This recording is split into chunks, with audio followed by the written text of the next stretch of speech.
런던에 요거 하나 볼게요. 한번 런던이라는 도시는 어떻게 되냐 이제 연구에서 했는데 전통과 현대 공존도시, 의회 민주주의 말씀드렸고 현재 세계 최고의 금융도시, 관광 및 쇼핑의 도시. 네, 한번 이게 동영상 제가 다운받은 방 이게 런던이다. 한번 보여드릴게요. 런던 이게 타워브리지입니다. 테임즈강을 중심으로 좋은게 쌓아진 데인데 최근에 한 20년 내에 많은 건물들이 들어갔어요.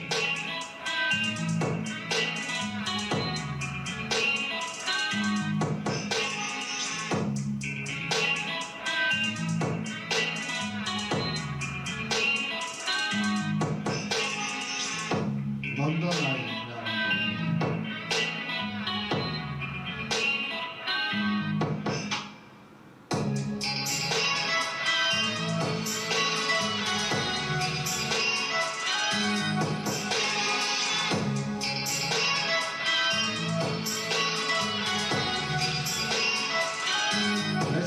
웨스트민스터 호텔을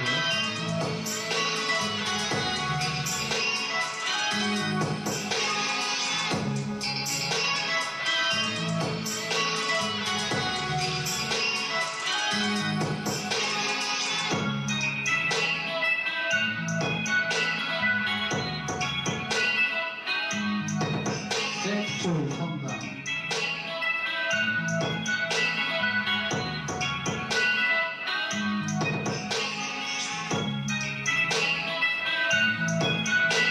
대강 느낌이 오겠죠? 네? 가보셨던 거예요.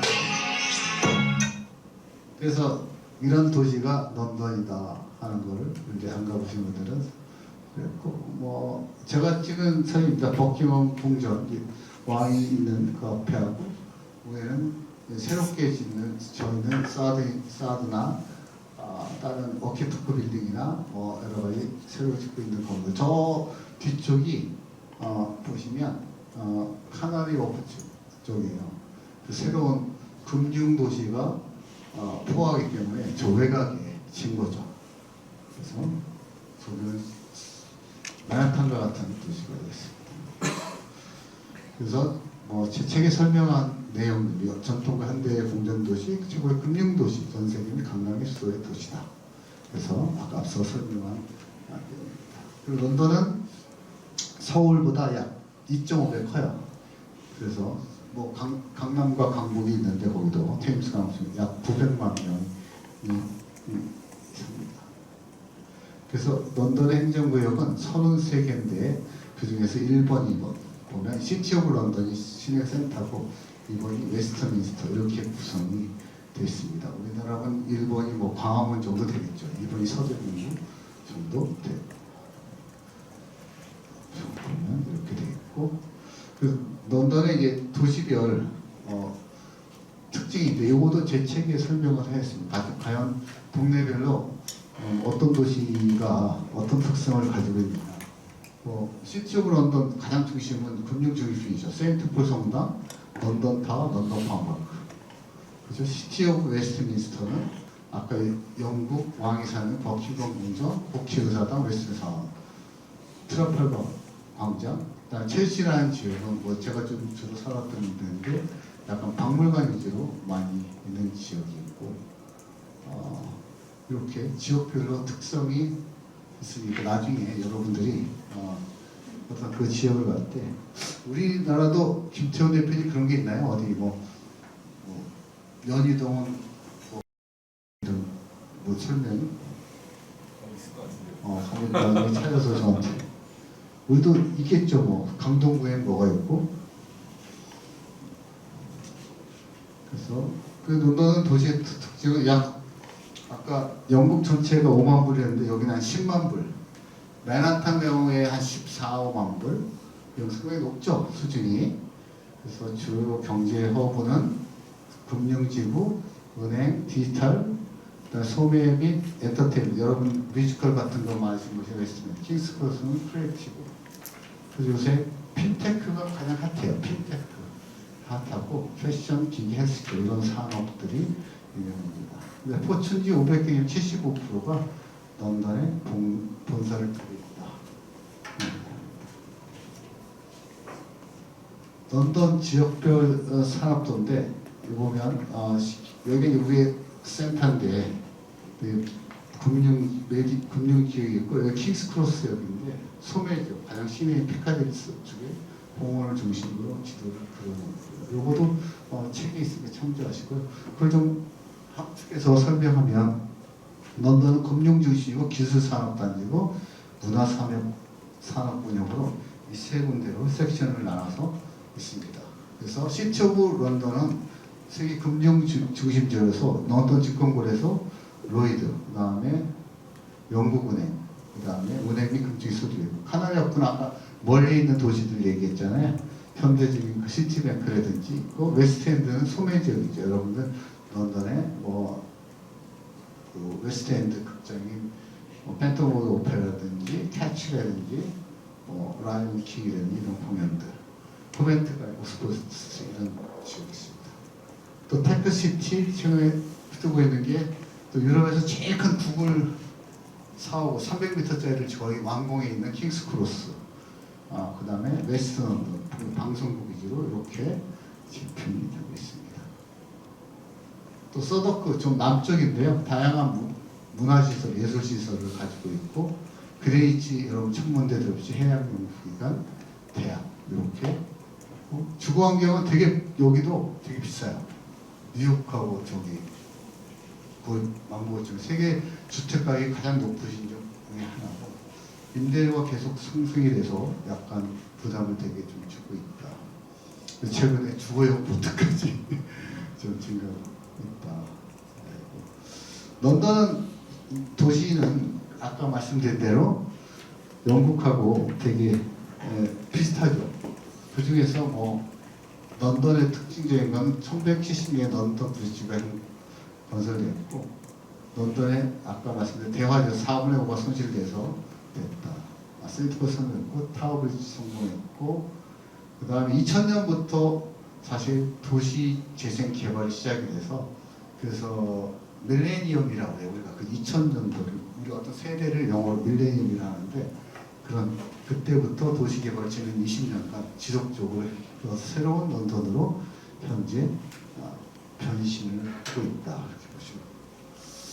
그래서 런던이 2000년 이상 역사와 도시가 살아있기 때문에 도시가 뉴욕처럼 화려하진 않지만 런던에 가시면 날씨도 이상하고 겨울에 가면 되게 이상하고 뭔가 역사가 있기 때문에 사람들이 거기에 빠져 매력이 있는 거지. 사람도 이렇게 잘생긴 사람도 있지만 그죠? 스토리가 있게 생겼다. 뭔가 이 사람한테 뭔가 있다. something. 그죠? 그래서 현대적인 또 우리가 이제 그 전통과 현대가 잘 어울려서 그러니까 개발과 보존을 되게 잘하는 나라예요. 다 밀고 짓지 않아요.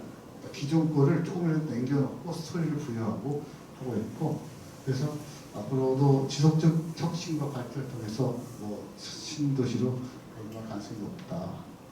그래서 아까 영국에서 설명드렸듯이 런던이움이 건설하고 도시가 발전하고 4세기 쇠퇴했고 중세에는 앵글로색슨족이 정착했고 그 다음에 1066년도에 노르만 왕조 프랑스죠.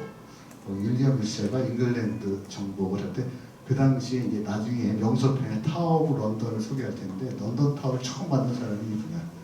윌리엄이라는 그 프랑스에서 넘어오신 분이 감시하기 위해서 높은 탑에서 지배하기 위해서 그가 1448년에 흑사병 그죠?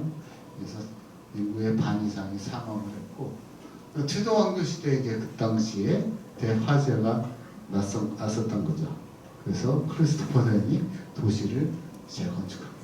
그 이후에 영국이 빅토리아 시대에 되게 확장을 하게 되는데 그때 대영국 제국으로 확장이 되고 산업혁명이 일어나고 1863년도에 최초의 지하철이 만들어지나 산업화에 따라서 되게 빈곤이 심해지고 소득의 격차가 많아지고 오염이 되고 어떤 사회 문제가 많이 되죠. 그 이후에 1차 세계대전 동안 영국은 세계 어떤 전쟁에 어떤 어떤 정치적인 역할을 부욕하고 하게 되죠. 그 다음에 1960년대 비틀즈 패션 예술을 글로벌 도시로 트렌치를 하고 1980년도부터 이제 아까 새로운 도시 확장에 부족하니까 그는 카나리 오프나 도클랜드를 개발하자 이렇게 됐습니다.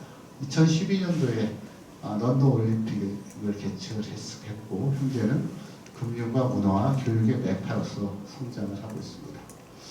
그래서 여기까지 설명을 영국과 런던의 인트로덕션을 이제 여기를 좀 이해를 하셔야 이 런던을 가시면 좀 더 깊숙하게 보지 않을까 생각이 듭니다. 런던 도시재생 개발 정책에 대해서 약 10분간 길진 않지만 정책이니까 우리가 그렇게 깊게 알 건 없죠. 런던은 어떤 도시로서 우리가 정책을 펼칠 수 있을까? 그러니까 런던 대화제가 일어났죠. 그래서 기념비를 가시면 이렇게 대화제 기념 올라가서 런던을 조망할 수 있습니다. 나중에. 그래서 이게 푸딩 레인의 빵집에서 타서 4, 5일 동안 80%가 다 버렸습니다. 그래서 그 이후에 불에 타지 않는 석조 건축으로 해야겠다. 그래서 산업혁명을 일면서 주택공병, 양도가 주거 환경의 지금 이런 문제들이 사회 문제들이 생각이 돼서 외곽의 신도시를 발표를 했죠. 그래서 2036년 런던 플랜이라는 게 2000년도에 만들어지게 됩니다. 우리도 서울 2030 있죠? 네? 그런 것처럼 런던에 2036이 있어서 세계 최고의 문화, 금융, 기술의 선도 도시로서 약 500개 이상의 고층 건물, 복합 건물 짓고 200만 이상 인구를 유치하자는 런던 플랜을 세우고 있습니다. 그래서 런던의 인구는 감소하고 하는 데까지 약 지속적으로 좀 늘어나는 추세에 있고요. 그 다음에 죄송합니다. 아까 도시계획할 때 말씀을 드렸는데 아까 이게 세인트폴 성당입니다. 그 다음에 웨스트민스터, 그죠? 사원, 그 다음에 타워브런, 이 세 가지가 보이는 조망권을 어느 도시에서도 보일 수 있게끔 하는 게 되게 중요한 거죠. 랜드마크이기 때문에 고층 무족이 아니라 그런 게 어디서나 다 보여. 세인트폴 성당. 예. 그런 나름대로 도시 계획을 가지고 있습니다. 그래서 글로벌 수준의 비즈니스 도시로 기상과 기능을 유지하고 누구나 살기 좋은 세계 도시로 만들자는 게 런던의 플랜의 정책이고, 현재 런던 계속적으로 도시 기생 좀 낙후된 지역을 개발함에 있어서 되게 중요한 건 다 허물지 않는다. 오래 걸린다. 보존과 개발을 하면서 벽돌을 그래서 많이 남겨놓죠. 그죠? 브릭스. 벽돌이라는 추억이 있으니까 그런 거 남겨놓고 새로운 거 짓고 하는 프로젝트들을 나중에 랜드마크, 다음 주죠. 다음 주에 랜드마크 시간 하나씩 한번 설명드리고자 합니다. 그래서 주요 정책은 주택 공급과 사회인프라 유정이나 환경인프 자연환경을 이렇게 도시의 개발 기본 요소로서 도시 녹지 환경에 대해서 포커스를 좀 많이 두고 있습니다.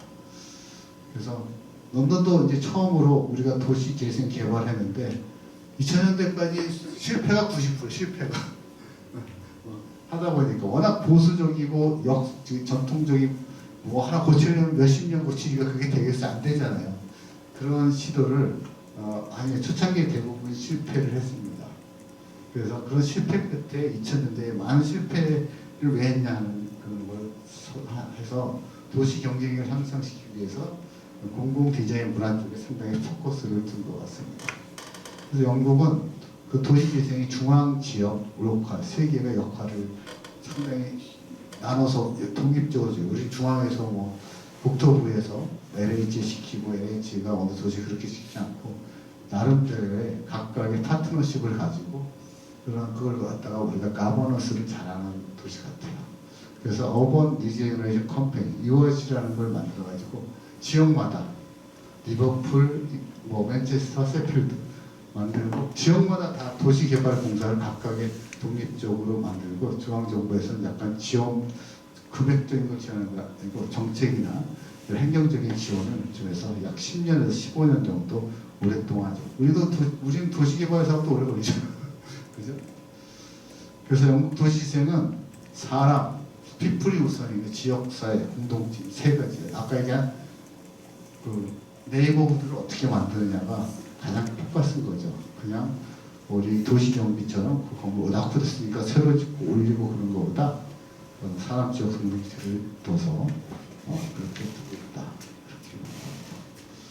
이렇게 지금까지 제가 좀 빠른 시간 내에 그 영국의 전체적인 역사, 런던의 도시의 탄생과 역사, 그 다음에 런던의 도시 개발에 대한 트렌드와 정책에 대해서 단아이지만 간략하게 약 1시간 30분에 대해서 강의를 했고, 뭐 제가 발표드린 내용은 책에도 많이 언급이 되어 있습니다. 강의를 드렸고, 다음 시간에는, 다음 주 화요일에는 런던의 주요 랜드마크 편에 대해서 뵙겠습니다. 이 지금 백그라운드 화면은 최근에 가장 2년 전에 완공된 베터시 파워 스테이션이라고 하는데, 이게 위에가 이쪽이 넘어가니 유럽의 애플 본사고요. 이쪽이 되게 고급 주택이에요. 이렇게 런던에 그때 같이 올라가 보셨나요? 아 죄송합니다. 예. 네. 그래서 그때 뵙기로 하겠습니다. 오늘 첫날 도시 얼굴 런던 편 1편 런던 소개에 대해서 강의를 시청합니다.